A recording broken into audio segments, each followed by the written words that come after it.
Alright, welcome back to the channel. We are here again doing our Decades series for the Criterion Collection. I am now up to the 1980s. If you haven't watched any of my previous ones, I've done the 70s, 60s, 50s, 40s, 30s, and they're all on the channel, so go check them out. But today, we're talking 80s, and I'm going to cover my 5 favorite movies in the Criterion Collection that I own from the 1980s.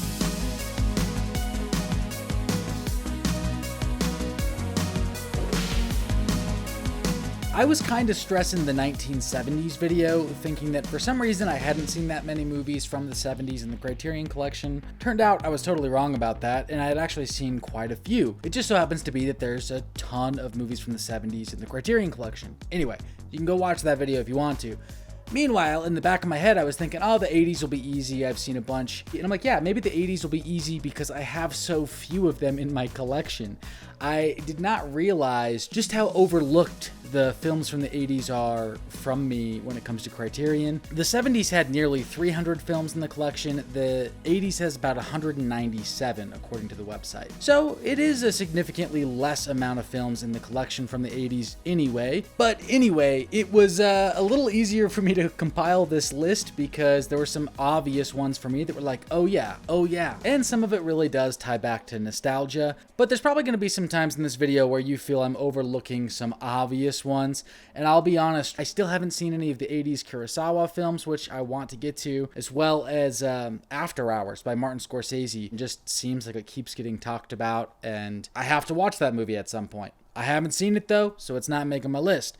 Okay, let's start at the top. We're going to start with number 5. I've mentioned it on the channel before because this is my wife's favorite movie in the Criterion Collection, and that's La Bamba. It's not just her favorite movie in the collection, it might be her favorite movie of all time, or at least in her top 3.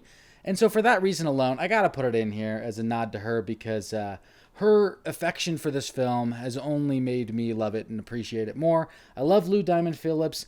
He's incredible as Richie Valens, and this is effectively a biopic. I'm not usually a fan of biopics, but I think this one is done very well. And if you don't know the story, just be prepared for some tragedy. But yeah, this is a really fun one in the collection. I think it's a vibey, fun, hot summer LA vibe kind of feeling movie, and you should check it out.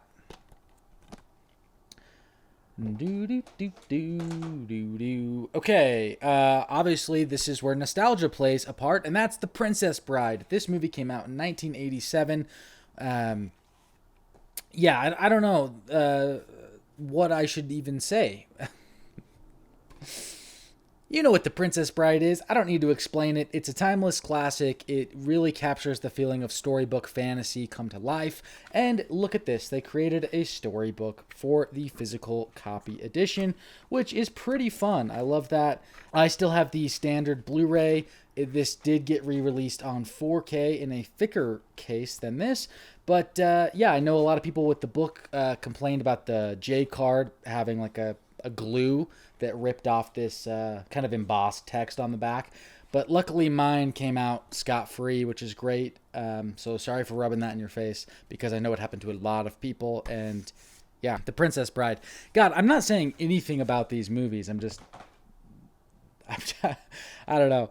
Okay, here we go with 1987's broadcast news. This movie stars William Hurt, Holly Hunter, and then also has Albert Brooks in it. Might be my favorite Albert Brooks performance. Well, no, real life has got to still be in this collection of films. But yeah, I guess we're kind of in the golden age of William Hurt because I really love him as a leading man. In the 80s and 90s, he has so many great movies, and I feel like I just keep finding new ones. I'm like another new gem with William Hurt. But this movie is written and directed by James L. Brooks, who is famously known for making The Simpsons. This is one of his few films that he's actually directed, and especially being that it's live action, it might be his only live action, or one of few. However, at times, that kind of cartoony, slapstick approach to storytelling actually does come through in here, but in the nicest of ways. Broadcast News is a really fast, fun, almost stressful movie with Holly Hunter, who is running this news station, and William Hurt, who is a journalist who's kind of climbing the ranks, and them just looking for the next story and getting things out on television, making sure the operation runs smoothly. And it feels like these characters are never sleeping. It's 80 hours around the clock. And so it just kind of of puts you in this like stressful, like fast-paced environment. But it's counterbalanced with just really fun, quippy energy. And I really love this movie. It has a really strange ending that I found kind of shocking. I think a lot of people did as well. It kind of gives you a little bit of a gut punch, but I really enjoyed it. And there's also an alternate ending on here, and you can watch with commentary from James L. Brooks as he talks about the two endings. And anyway, broadcast news, I definitely recommend it. Check it out. We're flying through this list. We're already at number 2. This one I just picked up in the July sale. I hadn't seen it. It was a blind buy. And I loved it so much, it climbed all the way to number 2 on my 80s list, which probably also tells you how few 80s films I have in my collection. Regardless of that, I think that this movie belongs, and it belongs right here on this list. This movie blew me away. As soon as I finished watching it, I just wanted to watch it again. In fact, I'm probably going to be watching it again this week with a friend.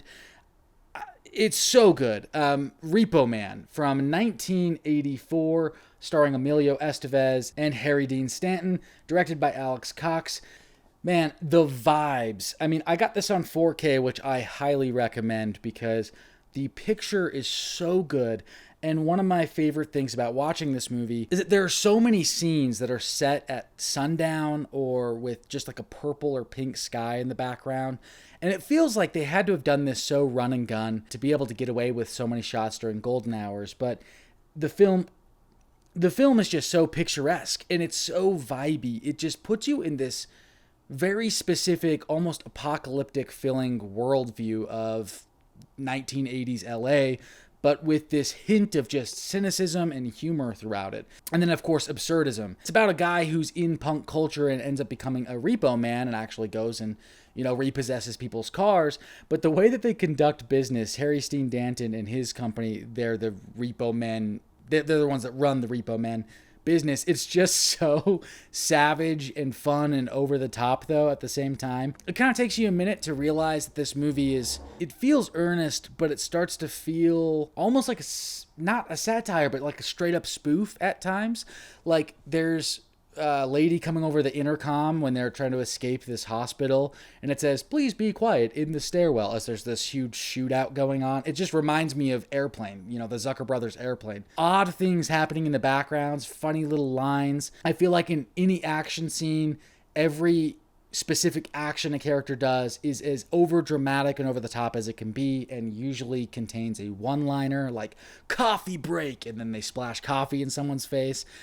I love it so much. It's so fun. It's only 92 minutes, but it feels like so much happens. I love the way this movie just jumps around. It gets kind of confusing in some ways, which is part of the reason I want to rewatch it, but you also feel like you are supposed to be confused. You're supposed to be a little bit lost. There is an element of narrative that you're following, but then there's this element of like just chaos that the movie just feels like it's thriving on. At the very end of this movie, Emilio Estevez, he's like, "Whoa, that's intense." And and the dude next to him is like, "The life of a repo man is always intense." And it's just, that's the sentiment, I guess. But this movie is a bigger budget film that ultimately flopped at the box office, enough that they actually pulled it after 1 week of theatrical run and just kind of cut their losses. But because of timing in a lot of ways, this movie had a soundtrack that was coming out by MCA that had Iggy Pop and the Sex Pistols on it, that the soundtrack did so well, and people were buying the soundtrack and loving the punk rock music. And it was right at the cusp, the right time for this music to like hit with the right generation. And that soundtrack sold so well that then when this movie hit video stores, it had a whole other life and became kind of a cult film in video rental stores. So the movie ultimately found success through home video. And for me, the most important takeaway from that story is that today, if you're going to make a movie, a studio cannot bank on a soundtrack doing the heavy lifting and building word of mouth and getting people excited about a home video release, because there is no home video release. People don't rent movies. People don't go buy movies anymore. So the soundtrack aspect is completely pretty much gone unless the movie's already massive, and the home box office is non-existent. So what that ultimately means is Repo Man would be non-existent if it were to be attempted at being made today. So just think about all the Repo Mans we could be getting in 2025, but we don't. There is no one taking chances on films like this. There is no big movie like this flopping and finding its legs down the road with something else. It just isn't a thing. And that makes me sad, because this is a beautiful, amazing movie. All right, I've talked enough about that. Okay, before I get to my number one, like usual, I'm going to do a few honorable mentions. These are all films that I own. And we're going to start with a 4K edition of Blowout, which is the Brian De Palma film. Now, Brian De Palma is many people's favorite filmmaker. He is considered like the second coming of Alfred Hitchcock in a lot of ways. A thriller god of the 80s and 90s or even 70s. And there is something about the way Brian De Palma films his movies. I mean, obviously he does the bioptic lack of depth of field shots, which were kind of his thing. I can't remember the exact term of that. But Blowout is tense. It's completely riveting. I loved the first, 75% of it. Honestly, that's the reason it doesn't make my final list. I think it kind of gets a little generic in its final act and maybe a little bit disappointing, because this is such a mystery and such a tense film. It just kind of didn't really have me too much in the end, which I hate to even say, because I don't want that to stop you from watching it. In fact, I probably need to give it another watch. Maybe I'll like the ending better. But it's such a good vibe piece, and it's a tone and a style of filmmaking that I just wish we still had today. I love it. Reminds me how much I love Mission Impossible 1, by the way, because Brian De Palma also directed that one. Fast Times at Ridgemont High. Honestly, you know what this movie is too. This movie is a masterclass in juggling a large cast of characters and giving them enough for us all to care about them. Its pacing is on point. It's 89 minutes. It's fun. Watch it. 1983, The Big Chill, another William Hurt film that made the list, and Jeff Goldblum. I had a lot of fun watching this movie. It's kind of, though, just like a bunch of rich white people that are sad as they're approaching their kind of midlife crisis, somewhere in their late 30s, that all gather for a funeral of a friend of theirs, and then they spend this weekend together at this house. But it's a really compelling movie. It's the kind of stuff that's sappy and easy for me to watch. Also, another movie that I could put on pretty much any time, and I would have a good time watching it. So I definitely recommend it if you haven't seen it. It's got a great cast of characters. And I like the kind of doom and gloom woe of what does the future of our life look like. I like those kind of stories. So anyway, last but not least is 1987 Moonstruck with Cher and Nicolas Cage. This movie's super fun, romantic comedy. I guess my recommendations in the honorable mention list is pretty much just comedies, but check that one out. Also, I failed to mention that there are a couple of good 80s films that just hit the collection either last month or are coming this month that you should pick up during this sale. Obviously, the main staple being The Breakfast Club. It's hitting 4K this month, and you can pick that up. And the one I keep hearing about that I'm ready to check out has William Hurt as well, and that is Altered States. So I'm hoping to pick that up during this sale and cannot wait to watch it. But number one on my list is actually in my top 4 favorite films on Letterboxd because I love it that much. It's one of my favorite films of all time, and that is Wim Wenders' Wings of Desire. You could easily put Paris, Texas on this list, which honestly, yeah, probably should have gone in my top 5 because I love Paris, Texas. But if I'm only going to pick one by the director, this one holds a special place in my heart just from the type of story that it is.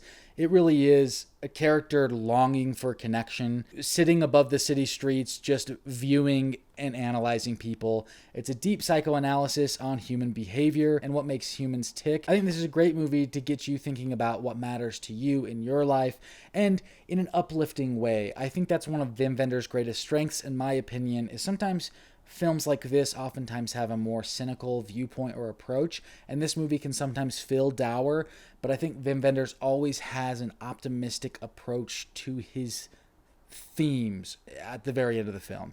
And because of that, I find it to be uplifting and also satisfies my need for deep, ponderous, sink into loathing kind of moods that I sometimes get into. That probably sounds concerning, but you know what I mean? Just this kind of stuff is the type of shit that makes me feel like art is worth living and breathing but this is the kind of art that makes me feel alive. And honestly, when I watch a film like this, it takes me out of my own situation and out of my own space, and it just makes me feel so much more connected to everything around me. It kind of takes me out of my own head, and it gives me this sense of purpose and this space to just feel at peace and kind of have a reset. This is a life-saving film in the way that there are life-saving albums for me. Yeah. I'm making it sound like there were... I just think there's been enough times I've watched this and I felt down, and this is the kind of movie that makes me feel like, man, I gotta get out there and I gotta fucking go create shit, you know? Anyway, now that we did that, that's my list. Those are my favorite films from the 80s that I have in my collection, but ultimately, I want to hear your guys' recommendations and your favorite films from the 80s. Let me know in the comments below. What are you guys picking up at the Criterion cell? And follow me on Letterboxd, because everything that I see, I rate and review there. Stay on the channel, find some other Criterion videos if that's your thing, and later this month I'll be covering the 90s and the 2000s. Whoa, having a hard time saying that one. Okay, love you guys. We'll catch you in the next one.